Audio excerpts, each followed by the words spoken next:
Guys, good afternoon. Ayan ang ating chicken na niluto oh. Nilagyan natin ng ano siya ng mga paprika, mga masala. Yan, lutong sa ano ko guys, Saudi.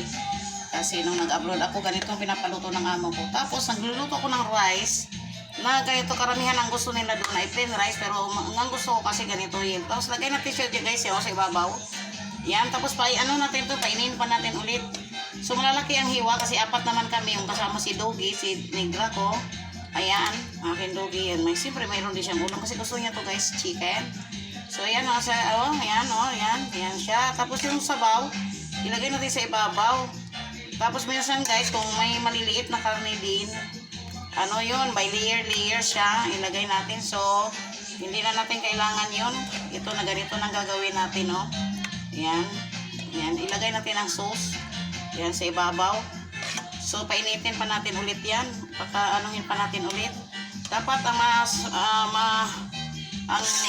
rice natin din ay iba. Iba ang rice dito kasi yung gamit ko nito ay Coco Pandan, pero okay na kasi bibili pa tayo, wala tayong mabili ng ganun. Yan, kaya sabi yan guys, yan. Yan, thank you so much. Yan.